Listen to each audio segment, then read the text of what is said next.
सो आज के लेक्चर में हम लोग करेंगे एनालिटिकल पैराग्राफ। अभी ये वाला टॉपिक जो है वो सीबीएसई के लिए और एसएससी के लिए सिमिलर ऐसा ही टॉपिक होता है जिसको कहा जाता है information transfer. Okay, that is information transfer. अभी ये इंफॉर्मेशन ट्रांसफर क्या होता है, जिसमें आपको दो चीजें होती है, एक होता है वर्बल टू नॉन वर्बल, एक होता है verbal to non verbal and दूसरा होता है नॉन वर्बल टू वर्बल।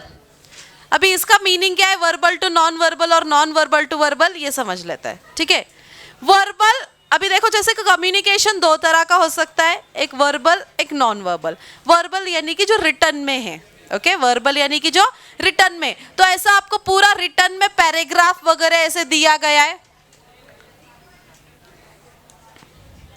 आपको रिटर्न में ऐसे पैरा वगैरह दिया गया है और उसे आपको कहा है कि फॉर्मेट लाइक टेबल में बनाओ, ग्राफ बनाओ। एक्सक्यूज, हाँ, राइटिंग स्किल के टॉपिक में आपको एक प्रॉपर वे ध्यान में रखना है, एक फॉर्मेट ध्यान में रखना है किसका, 3 पैराग्राफ का। तो यहाँ पर भी वही है, यहाँ पर भी वही चीज होगी। यहाँ पर भी आपको जो पैराग्राफ बनाओगे ना वो कितने पैराग्राफ में होना चाहिए, 3 पैराज आपके बनने चाहिए। अभी ये एनालिटिकल पैराग्राफ की राइटिंग कैसे होगी, कौन से 3 पैराग्राफ किस तरीके से बनाएंगे वो समझो। जनरली आपको 100 to 120 वर्ड्स में ये लिखने के लिए कहा जाता है और इसको लिखते वक्त आपको कुछ चीजें ध्यान में रखनी है, जैसे कि क्लियर एंड क्रिस्प लैंग्वेज, आपकी प्रॉपर वहाँ पर ग्रामेटिकल एरर हो गए तो उस हिसाब से मार्क्स, क्योंकि आपको ग्रामर को और वोकैबुलरी को यहाँ पर 2 मार्क्स, यहाँ पर एक है वोकैबुलरी के लिए, ग्रामर के लिए 1 मार्क, वोकैबुलरी के लिए मार्क्स है। इसके साथ साथ आप जो वर्ड्स यूज करते हैं ना, इसमें लिंकिंग वर्ड्स यूज करना होता है, उसके लिए स्पेसिफिक मार्किंग है। आपका इंट्रोडक्शन, मेन जो आपको डिटेलिंग करना है वहाँ पर, एंड कंक्लूजन, इस तरीके से 3 पैराग्राफ यहाँ पर है। So here you have to provide complete details, जो भी आपको है कंप्लीट डिटेल क्वेश्चन में दिया उसको पैराग्राफ के फॉर्म में उतारना है। ओके, तो इसको करते वक्त आपको कुछ चीज़ें ध्यान में रखनी है, जैसे कि फीचर्स, ये क्या बता रहा है, it describes chart, table, data, graph वगैरह, इसके बारे में ये बताता है। और ये जो आप पैराग्राफ बताओगे it should be brief and comprehensive, मतलब ऐसे नहीं कि आपको ऐसे लिखे जैसे 2-3 पेजेस लिखने, ऐसे भी नहीं करना है। ठीक है, ब्रीफ होना चाहिए, लेकिन उसमें जो भी इंफॉर्मेशन दी है कंप्लीट इंफॉर्मेशन आपको वहां पर डालनी है। जो भी टेबल में डेटा जो भी दिया है वो सारा कंप्लीट डेटा आपके आंसर में होना चाहिए। Also you should state facts that are provided by chart. हाँ, और एक सबसे इंपॉर्टेंट थिंग, अभी जो डेटा लाइक टेबल आपको दिया है या फिर ग्राफ आपको दिया है, पाई चार्ट आपको दिया है, जो इंफॉर्मेशन आपको दी है, उस इंफॉर्मेशन में जो बातें बताई है, जो वो स्टेट करना चाहते हैं, जो फैक्ट बताना चाहते हैं, वही फैक्ट हम लोग पैराग्राफ में एक्सप्लेन करेंगे। आपने मन से बताना है क्या कुछ, मुझे ऐसे लगता है कि ये चार्ट को देखकर मुझे ऐसे लगता है कि मेरा ओपिनियन है, कोई ज़रूरत नहीं है आपके ओपिनियन, आपके पर्सनल थिंग्स, पर्सनल थॉट के वहाँ पर कोई ज़रूरत नहीं है, पर्सनल ओपिनियन देना नहीं है। तो आपको बस क्या वहाँ पर डिस्क्राइब क्या करना है, जो भी क्या स्टेट करना है, फैक्ट्स जो दिया है वही आपको बोलना है। आप नहीं बोल सकते कि अब वो पैराग्राफ, इससे मेरा ओपिनियन ये है, my opinion from this for this paragraph is this, ऐसे बिल्कुल भी नहीं। हाँ, या फिर आई थॉट, आई थिंक, ऐसे आपका ओपिनियन जरूरी नहीं है। जो मेंशन है उसी को बताओ, जो पैराग्राफ में आपको जो क्वेश्चन में दिया है, जो इंफॉर्मेशन टेबल, ग्राफ, चार्ट, इसमें जो बोला है उसी को स्टेट करना है। Then it is necessary to make use of simple और एक्यूरेट लैंग्वेज यूज करना है। ऑल्सो जो फिगर्स, अभी जनरली क्या होता है, डेटा जो आपको दिया जाता है तो फिगर्स वगैरह होते हैं, क्वांटिटी वहां पर दी जाती है कि 2000, 1000, या परसेंटेज में दिया है 10%, 7%, 29%, 50% परसेंटेज में डेटा। तो जो भी फिगर्स दिए हैं क्वेश्चन में वो एप्रोप्रिएट फिगर्स आपके आंसर में भी होने चाहिए। तो फिगर्स प्रॉपरली वहां पर आपको डालनी है। अगर क्वांटिटीज दी है तो एप्रोप्रिएट क्वांटिटीज आपको आंसर में मेंशन करना जरूरी है। The next thing, it is appropriate to use the same tense throughout the analytical. जिस tense में आप पैराग्राफ लिख रहे हो तो वही, नहीं तो बीच में पास्ट, बीच में फ्यूचर, बीच में प्रेजेंट, ऐसे सब मिक्सचर नहीं करना है ना। तो आपका एक प्रॉपर वे ऑफ लैंग्वेज वहां पर होना चाहिए, प्रॉपर टेंस वहां पर आपने यूज करने हैं। नो पर्सनल ऑब्जर्वेशन, बोला ना मैंने कि पर्सनल चीजें बतानी है क्या, पर्सनल ऑब्जर्वेशन बताना है, पर्सनल रिस्पॉन्स बताना है, बिल्कुल नहीं। नो पर्सनल ऑब्जर्वेशन, कोई पर्सनल ऑब्जर्वेशन बताने की जरूरत नहीं है। जो फैक्ट है that fact you have to explain it. Okay, जो बताया है उतना ही, खुद से मुझे क्या लगता है, मेरा ये ओपिनियन है, मुझे ऐसे, वो बिल्कुल बताने की जरूरत नहीं है। It would be preferable to use the passive form of the verb, अगर आप वो करते हो यूज तो ठीक है, दैट विल बी प्रेफरेबल, ऐसे कोई कंपल्शन नहीं है। ठीक है, तो ये सारी चीजें, ये कुछ पॉइंट्स आपको एनालिटिकल पैराग्राफ लिखते वक्त ध्यान में रखना है। ये क्लियर हुए? हाँ, अभी एनालिटिकल पैराग्राफ में जो मैंने कहा कि इसको जब हम लोग लिखेंगे तो इसको लिखने के लिए कितने पैराग्राफ करने आपको? 3 पैराग्राफ्स। अभी ये 3 पैराग्राफ्स कैसे डिवाइड किए गए हैं? सेम थिंग एसएससी के लिए भी, आपको जो इन्फॉर्मेशन दी है, इन्फॉर्मेशन ट्रांसफर, आपको उसका पैराग्राफ बनाना है। सेम थिंग आपको भी करनी है, वहां पर भी आपको 3 पैराग्राफ ही करने। पहला जो पैराग्राफ रहेगा इट्स अबाउट इंट्रोडक्शन, दूसरा body of the paragraph and third one is conclusion. अभी इंट्रोडक्शन में क्या होगा, तो यहाँ पर ये इंट्रोडक्शन बहुत लेंदी नहीं होगा। तो इंट्रोडक्शन जस्ट कि आपको जो क्वेश्चन दिया है, जो इंफॉर्मेशन दी है, वो किसके बारे में है ना, बस इंट्रोड्यूस कराना है कि ये पैराग्राफ आप जो लिख रहे हो वो किसके बारे में। Okay, that is introduction. तो फिर इंट्रोडक्शन जनरली एक या 2 लाइन में कि which explain the subject of the graph given, table क्या, किस बारे में टेबल दिया है, कौन से बारे में ग्राफ दिया है, या पाई चार्ट दिया है तो कौन से टॉपिक पर वो दिया है, ये बस आप 1-2 लाइन में बताओगे, that is introduction. Means like the above pie chart shows us the क्या बोल सकते, ratio of main and women in this, कोई एरिया अगर दिया है ऑफ इंडिया, उनकी पॉवर्टी रेशो दिया है, ऐसे कुछ, तो फिर बस वही आप वहां पर एक्सप्लेन करोगे कि अबव चार्ट में क्या दिया गया है। मीन्स इंट्रोड्यूस कराना। अगर मुझे पता नहीं, क्वेश्चन मुझे पता नहीं, मैं जस्ट पैराग्राफ पढ़ रही हूँ, तो मुझे समझ में आना चाहिए कि इस पैराग्राफ में किस बारे में लिखा गया है।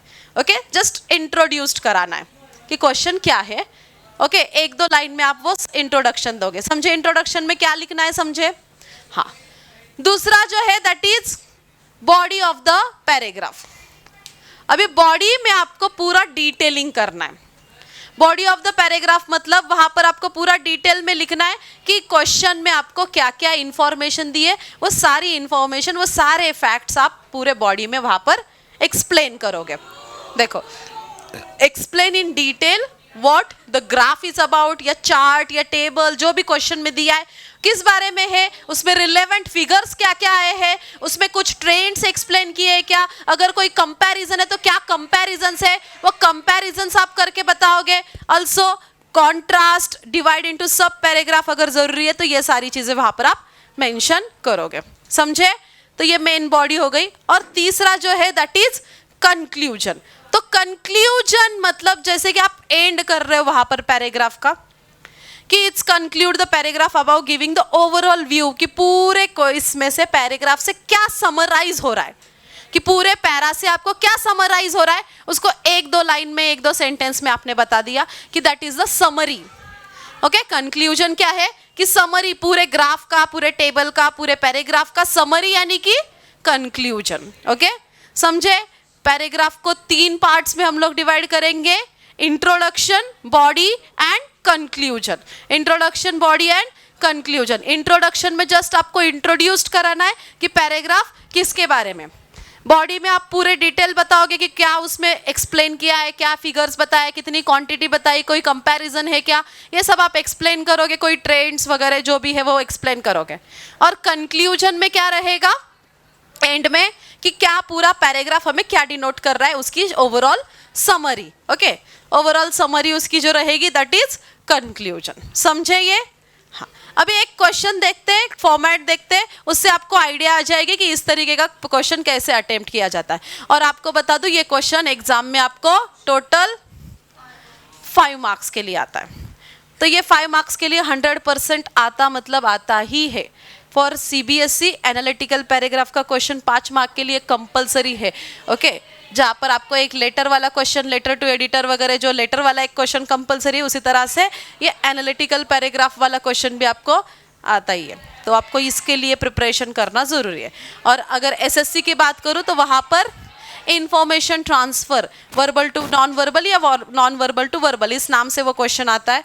हाँ, ये कंपलसरी में नहीं है, इसके लिए और होता है, लेकिन आप इसको भी सीखोगे कि इसे कैसे अटेम्प्ट करना है। समझ में आ रहे हैं? Let's see.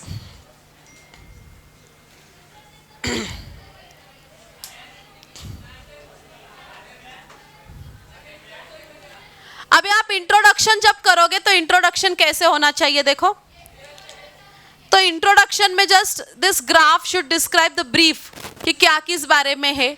It should be like opening paragraph की तरह होता है कि जहां पर रीडर को एक कॉन्टेक्स्ट पता चले कि भाई ये चार्ट, ये पैराग्राफ, ये किस बारे में है ना, कि रीडर को पढ़ने के बाद पता चले कि ये किस बारे में लिखा है. वो इंट्रोडक्शन. कि जब इंट्रोडक्टरी पैराग्राफ लिखेंगे तो हम लोग वहां पर आपको मेंशन करना है जस्ट कि एविडेंट की चार्ट क्या बता रहा है ये वगैरह. इस तरीके से इंट्रोडक्शन 1-2 लाइन में आपका होगा. अगेन बॉडी के बारे में हम लोग ने बात किया, तो बॉडी को आपको ब्रेक कर सकते हो आप मेन पैराग्राफ और उसको सब पैरा में भी आप ब्रेक कर सकते हो. ओके, मतलब बॉडी आप डिटेलिंग में लिख रहे हो ना, तो उसको सब पैराग्राफ में भी आप ब्रेक कर सकते हो. मतलब जैसे कि अगर कोई इन्फॉर्मेशन है लाइक मेन एंड वुमेन की इन्फॉर्मेशन दी है, रेशो दिया है कि लाइक लिटरेसी रेशो दिया है मेन एंड वुमेन का, तो मेन का इतना रेशो है, वुमेन का इतना रेशो है, तो एक पैराग्राफ आपने मेन के ऊपर लिख दिया, दूसरा पैराग्राफ आपने वुमेन के, मतलब पैराग्राफ को आपने क्या कर दिया, सब डिवाइड कर दिया. कंपैरिजन करके आप बता सकते हो सी कि breaking the body into sub paragraph makes easy for reader to understand the information. Large अगर वहां पर है तो फिर अगेन एस्पेक्ट अगर कुछ बता रहे तो स्मॉलेस्ट से लार्जेस्ट तक आप जाओ, या फिर अगर कोई सिमिलर है तो उसको मेंशन करो कि ये दो बातें सिमिलर है. कोई डिफरेंस है तो आप बताओगे कि ये दोनों में ये डिफरेंस है. अगर कंपैरिजन वहां पर आप करके बताओगे कि कंपेयरिंग इंफॉर्मेशन कि दो डिफरेंट पार्टीज के लाइक मेन एंड वुमेन के बारे में आप कंपेयर कर रहे हो, है ना. अगर कोई कॉन्ट्रास्ट है, कोई अपोजिट चीजें है तो कॉन्ट्रास्ट वहां पर बताओगे, कंपेयर करके बताओगे. Also the chart it is about a particular period, कि पर्टिकुलर पीरियड के बारे में वो चार्ट दिया है, या फिर इट हाईलाइट्स द ट्रेंड्स कि कुछ ईयर्स का हमें ट्रेंड्स बताया है तो वो ईयर्स आप वहां पर बताओगे. अगेन कंपैरिजन करोगे आप, 2 और मोर ईयर्स अगर दिए तो उन दोनों ईयर को कंपेयर करके बताओगे. इस तरीके से आपको दिखाना है. क्वांटिटीज अगर दिए तो क्वांटिटीज मेंशन करनी है. कनेक्टिंग सेंटेंसेस, सेंटेंसेस को दो अलग अलग सेंटेंस को सेंटेंस कनेक्ट करने के लिए स्पेसिफिकली एक मार्क वहां पर है कि आप लिंकिंग वर्ड्स को आप कैसे दो सेंटेंस को कनेक्ट करते हो, कैसे कंपेयर करते हो, like however, in comparison, on the contrary, in contrast with. Okay, इस तरीके से आपको जो है ना कनेक्टिंग वर्ड्स लिंक करते हुए चलना है. तो फिर उसके लिए स्पेसिफिकली आपको मार्क्स दिए जाएंगे. तो ये कनेक्टिंग वर्ड्स कौन से होते हैं वो भी देखेंगे हम लोग. और कंक्लूजन मतलब अगेन द क्लोजिंग स्टेटमेंट कि क्या उसमें से समराइज हो रहा है वो आपको कंक्लूजन देना है. ठीक है, not include any personal opinion. हाँ, कंक्लूजन में पर्सनल ओपिनियन नहीं दोगे आप. हाँ, अभी जब आप इंट्रोड्यूस करोगे ना तो यहाँ पर कुछ सेंटेंसेस दिए, कैसे आप शुरुआत कर सकते हो, इंट्रोडक्शन कैसे कर सकते हो आप. कुछ सेंटेंसेस यहाँ पर आपको बना कर दिए कि like you can start with the following phrases. आप ऐसे शुरुआत कर सकते हो, the chart given about describe this कि चार्ट ये डिस्क्राइब कर रहा है. आप इस तरीके से शुरुआत कर सकते हो. द टेबल सजेस्ट दैट, फिर क्या सजेस्ट कर रहा है वो बताओगे. हाँ, the ratio of main and women वो बता रहे हैं. The line graph shows us the, वहां पर क्या शो कर रहा है वो बताओगे. The data given provides information. ये ओपनिंग सेंटेंसेस है, मतलब इन सब सेंटेंसेस को आप शुरू में डाल सकते हो इंट्रोडक्शन के लिए. द पाई चार्ट इलस्ट्रेट मतलब shows, illustrate, suggest, describes, denotes, provides information. ऐसी चीजें, ऐसे वर्ड्स आप डालकर शुरुआत कर सकते हो. समझे ओपनिंग सेंटेंसेस क्या है. हाँ, अगेन ट्रेंड्स आप डिस्क्राइब कर रहे हो ना, जब कोई ट्रेंड्स आप डिस्क्राइब कर रहे हो तो उसके लिए कुछ वर्ड्स यहाँ पर दिए. मान लो कि कुछ ट्रेंड्स बताने की बहुत ज्यादा ग्रोथ हो रही है ना, कि पॉपुलेशन के बारे में बात करें कि पहले पॉपुलेशन कम था लेकिन बाद में बढ़ते रैपिडली वहां पर क्या हो रही है, ग्रोथ हो रही है. ये मुझे बताना है कि ग्रोथ हो रही है, लेकिन हम ऐसे ही नहीं बोलेंगे कि ग्रोथ हो रही है.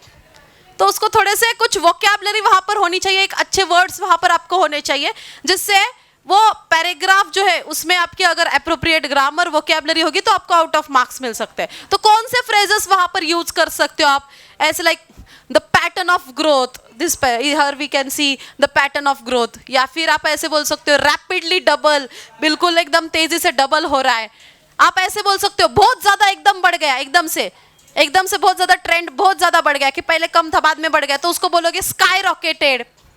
Okay, striking increase, peaked or soaring rates, declined, then plummeted, leveled off, stagnated, fluctuate मतलब चेंज होना, starting to rise, starting to fall, drop down, slightly, ऐसे वर्ड्स का यूज आपके पैराग्राफ में होना चाहिए। ओके, ऐसे वर्ड्स के लिए भी स्पेसिफिक मार्क्स है। ये वर्ड्स अगर यूज नहीं करोगे तो प्रॉपर मार्क्स नहीं मिलेंगे, तो दैट्स वाई ये वर्ड्स दिए गए। अगेन आप जब क्वांटिटी डिस्क्राइब करते हो तो वहां पर भी कुछ वर्ड्स दिए, ये देखो, जैसे कि क्वांटिटी डिस्क्राइब करने के लिए कि लाइक बोलना है कि 48% है, तो हम लोग सिंपल से बोलेंगे कि हाँ इट इज 48, नहीं ऐसे नहीं बोलोगे, आप बोलोगे कि लाइक 48%, आप ऐसे बोला कि यूजेस द वेरियस ऐसे बोला, फिट उसके साथ साथ आप ऐसे भी बोल सकते हो 1/3 ऑफ, ऐसे बोल सकते हो nearly 1/4 of, almost 80%, majority of, on an average, twice as much, almost equal, at the highest, the lowest, very close to। मतलब सेंटेंस में डालते वक्त इन सब वर्ड्स का, इन सब फ्रेजेस का यूज करना है, जिससे पैराग्राफ और अच्छे से वहां पर होगा कि आप डिस्क्राइब करते वक्त रफली, अप्रॉक्सीमेटली ऐसे वर्ड्स यूज करने हैं उसमें, अंडर 3%, इस तरीके से। अगर आप कोई रिलेशन बता रहे हो, मतलब एक मैन के बारे में दिया है, एक वुमेन के बारे में दिया है, दोनों अपोजिट उनका डेटा है, कॉन्ट्रास्ट आइडिया बतानी है, तो आप इसको कैसे लिंक करोगे, इसके लिए क्या वर्ड्स यूज करोगे? जैसे कि इसके लिए आप यूज कर सकते हो सिमिलरली, अगर सेम है तो, कॉन्ट्रास्ट है तो इन कॉन्ट्रास्ट विथ, कंपेयर करते वक्त in comparison to, but in the opposite case, however, whereas, when it comes, as opposed to, while, striking difference, noticeable difference, ऐसे वर्ड्स का यूज करना है। ओके, सो और कंक्लूजन के लिए आप ऐसे बोल सकते हो, एंड में कंक्लूजन वाला पैराग्राफ लिखेंगे ना, उसमें आपका सेंटेंस इस तरीके से हो सकता है, in a nutshell, for the chart given, in short, striking changes, including, therefore, ऐसे सेंटेंसेस आप कंक्लूजन के लिए यूज करोगे। समझे कितनी सारी चीजें, मतलब जस्ट 3 पैराग्राफ नहीं है कि सिंपली लिख दिया, ऊपर जो इंफॉर्मेशन दिख रही है उसको देखकर 3 पैराग्राफ लिख दिए, उतना तो है ही, लेकिन उसमें ऐसे वर्ड्स का, ऐसे फ्रेजेस का यूज करना भी जरूरी है। इसके साथ साथ अप्रोप्रिएट टेंस आपका होना चाहिए, ग्रामर करेक्ट होनी चाहिए, ऐसे अगर अप्रोप्रिएट रहा तो आपको 5 में से 5 मार्क्स वहां पर मिलेंगे। समझ में आया क्या क्या चीजें? आप ये लिख कर लेना चाहते हो कि कौन सी चीजें, क्या क्या वर्ड्स यूज करने, लिख कर लो, आपको काम में आएंगे, जब आप पैराग्राफ लिखोगे तो काम में आएगा। ओके, फिर हम लोग एक क्वेश्चन देखेंगे इसका। पूरा मत लिखो ये वर्ड्स, जैसे कि शुरुआत कैसे करनी है, डिस्क्राइब करते वक्त कौन से वर्ड्स आएंगे, ये चीजें लिखो। Okay, let's start. ठीक है, सभी ने ध्यान देना यहाँ पर। अभी एनालिटिकल पैराग्राफ का एक एग्जांपल हम लोग देखते हैं, किस तरीके से ये पैराग्राफ लिखा गया। अभी बेसिकली यहाँ पर आपको क्या दिख रहा है, ग्राफ दिखाई दे रहा है। ग्राफ किसके बारे में है रे? The below graph is given showing क्या, birth rate, birth and death rate. Birth rate और डेथ रेट दिए गए हैं, कंट्री फ्रॉम, कहां से है, ईयर कौन से, 1901 से लेके 21 तक दिया गया है। Okay, at write an analytical paragraph, इसके ऊपर पैराग्राफ लिखने के लिए कहा है। आपको यहाँ पर 2 ग्राफ दिख रहे हैं, देखो, एक जो है ये बर्थ को रिप्रेजेंट कर रहा है, दूसरे जो अपना कर्व है ये डेथ को रिप्रेजेंट कर रहा है। यहाँ पर ईयर्स दिए हुए, मतलब कौन से ईयर में कितना बर्थ रेट है, कितना डेथ रेट है, ये आपको कंपेयर करके इस पैराग्राफ में बताना है। Okay, let's see. और जो डेटा है ये थाउजेंड्स में, डेटा जो है ये बर्थ और डेथ वाला डेटा जो है ये थाउजेंड्स में नंबर्स। अभी पैराग्राफ की शुरुआत करते हो, फर्स्ट आपका इंट्रोडक्शन आ गया।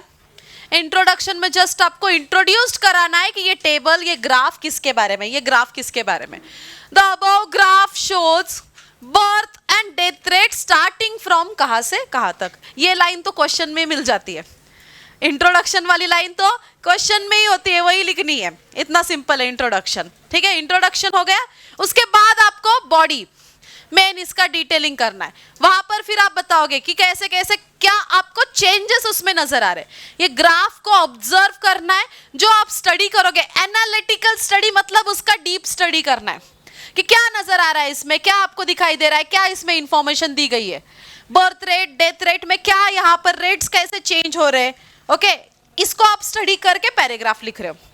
तो 19:1 में क्या दिखाई दे रहा है, ये डेथ रेट 10 इतना है, मतलब 10,000 और ये 20,000 इतना है। देखो, so since 19:1 the birth rate has remain more than death rate. यहाँ पर बताया कि बर्थ रेट क्या है, ज्यादा है, डेथ रेट कम है। आगे बता रहे अंटिल 2141, वहां तक ये क्या है, सेम है, वहां तक ये बात क्या है, सेम ही है कि यहाँ पर भी बर्थ रेट ज्यादा है और डेथ रेट कम है। लेकिन इसके बाद अगर आप देखोगे तो फिर चेंज हो रहा है, इसके बाद डेथ रेट बढ़ गया और बर्थ रेट कम हो गया। तो ये चीज आपको ऑब्जर्व किया आपने और वो एक्सप्लेन आप कर रहे हो। फिर आप बता रहे हो कि birth rate was 20,000 in 19:1 and started increasing, और फिर वो बर्थ रेट ग्रेजुअली बढ़ रहा है ना, ये ऐसे वर्ड्स ग्रेजुअली वगैरह ऐसे वर्ड्स है ना, रैपिडली ग्रेजुअली, कि बर्थ रेट क्या हो रहा है, इंक्रीज होते हुए जा रहा है, वो आप एक्सप्लेन कर रहे हो। और फिर वो सबसे ज्यादा हाईएस्ट जहां पर हुआ ना, उसे कहा गया है, देखो क्या, पीक्ड। ये सबसे ज्यादा हाईएस्ट यहां पर हुआ, इस पॉइंट को कहा गया है पीक। देखो, इट पीक्ड इन 1961 में हुआ, अराउंड कितना, वो figure appropriate figure quantities mention किया है, ये करना जरूरी है। फिर 1961 से बर्थ रेट जो है वो थोड़ा क्या हुआ, फ्लक्चुएट हुआ, चेंज हुआ। क्या हुआ उसमें, मल्टीपल टाइम्स लाइक 50,000 60,000 ऐसे थोड़ा ऊपर नीचे होता रहा। देखो दिख रहा है ना कि फ्लक्चुएट होना, थोड़े चेंजेस 50-60 के बीच में वो आ रहा है। देन उसके बाद आपको बताया it is expected to decline for the coming years, और ऐसे एक्सपेक्टेशन है कि आगे वाले ईयर्स में बर्थ रेट क्या होगा, कमिंग, और डिक्लाइन हो रहा है, डिक्लाइन होना कम होना हो ना, वहां पर डिक्लाइन होते हुए नजर आ रहा है। एंड रीचिंग कहाँ तक वो रीच हुआ, 21 तक वो 42,000 तक रीच हुआ। ये फिगर्स वहां पर आपको एप्रोप्रिएट फिगर्स बताए गए, समझे कैसे एक्सप्लेन किया गया है। अभी ये सब बर्थ रेट की बात हुई, मतलब एक सब पैरा आपका बर्थ के बारे में बना, दूसरा पैराग्राफ आपका डेथ के बारे में बनेगा। तो आगे यहां पर यूज किया ऑन द अदर हैंड, है ना, क्या, द डेथ रेट जो कि 19:1 में कितना है, 10,000 है। और फिर उसके बाद क्या नजर आ रहा है डेथ रेट के बारे में, कि ये क्या हो रहा है, ग्रेजुअली इंक्रीज होता हुआ जा रहा है, बढ़ रहा है ना, स्टेडीली, और expected to rise strikingly from 2021 before leveling off approximately 60,000 between 2061 में ये इतना रहा है एंड 2081 में। फिर ये ग्राफ क्या इंडिकेट कर रहा है, थोड़ा सा डिक्लाइन हुआ है, कब, 21 में डेथ रेट क्या हुआ है, डिक्लाइन हुआ है थोड़ा, ठीक है, वो इंडिकेट कर रहा है आगे जाके। देन ये हो गया उसके ग्राफ के बारे में बताया, और थर्ड पैराग्राफ जो है वो conclusion. So the graph shows huge gap between birth rate and death rate during 1961 to 2001। ये आपने एनालाइज किया, ऑब्जर्व किया और उसके समराइज किया वहां पर। However, this gap is expected to reduced in the later years। अगले कुछ सालों में ये गैप क्या हुआ, कम हुआ।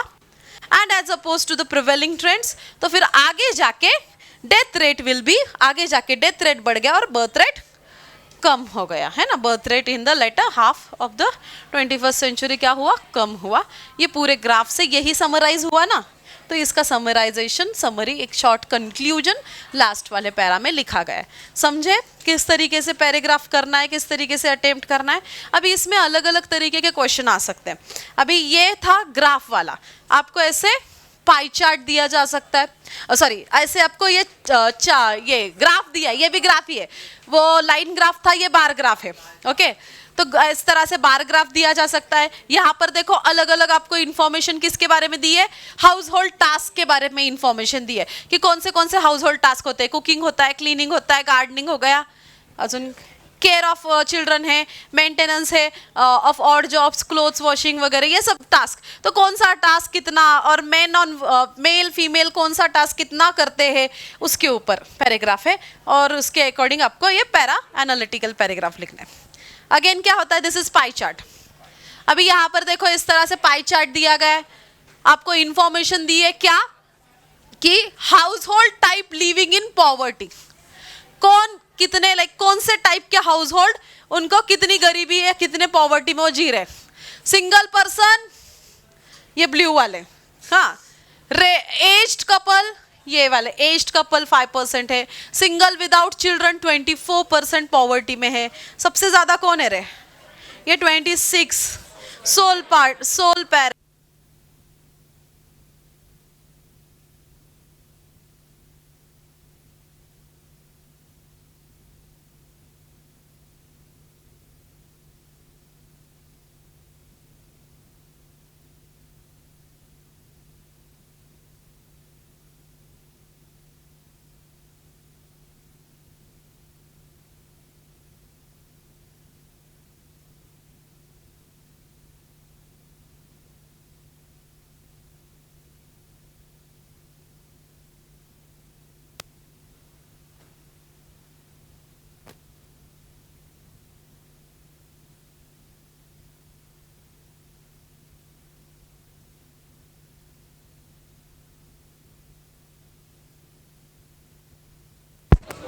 हेलो हेलो, हाँ ठीक है।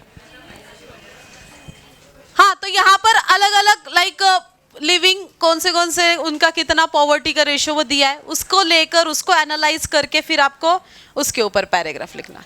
अगेन ऐसा टेबल भी दिया जाता है, जैसे ये टेबल किस बारे में है, internet activities by age group. तो कौन से एज ग्रुप का कितना इंटरनेट एक्टिविटीज होता है ना। टीनेजर का सबसे ज़्यादा है, टीन 20s में, या 30s वाले, 40s वाले, 50, 60, 70 वाले, है ना। कौन कितना इंटरनेट यूज करता है उसका टेबल है, उसको एनालाइज करना है, उसके ऊपर आपको पैराग्राफ लिखना है। इस तरीके से अलग अलग पाई चार्ट दिए, वर्ल्ड का, चाइना का, इंडिया का, तीनों को कंपेयर करके आपको लिखना है। सो ऐसे सारे क्वेश्चंस होते हैं। आप घर जाकर ऐसे क्वेश्चंस को थोड़ा देखो, इसमें कैसे लिखा गया है पैराग्राफ, एनालिटिकल पैराग्राफ कैसे लिखा गया, ऑब्जर्व करो थोड़ा। अगेन ये भी है, देखो इसमें अगेन ग्राफ दिया आपको, दुबई गोल्ड सेल्स 2002 में कितना सेल हुआ, जनवरी में कितना हुआ, फेब, मार्च, अप्रैल में, ये सब कौन से मंथ में कितना सेल हुआ उसका ग्राफ दिया है, उसको आप एनालाइज करके लिखोगे। सो ये इस तरीके से एनालिटिकल पैराग्राफ अलग अलग फॉर्म में होते हैं। समझ में आए आपको एनालिटिकल पैराग्राफ कैसे अटेम्प्ट करना है, इसको कितने पैराग्राफ में लिखना है, किस तरीके से इसमें कौन से वर्ड्स का यूज करना है, ये भी आई होप आपको समझ में आया होगा। ओके हाँ ठीक है। इसके लिए मैं आपको होमवर्क के लिए जाने दो, क्वेश्चन नहीं देती हूँ, ऑलरेडी कल के टेस्ट की पढ़ाई करनी है ना। हाँ तो टेस्ट की पढ़ाई करो अच्छे से, और कल सुबह कितने बजे आओगे सब लोग? 7:45 को आ जाना, ठीक है चलेगा। ओके तो आज का लेक्चर अभी खत्म करें।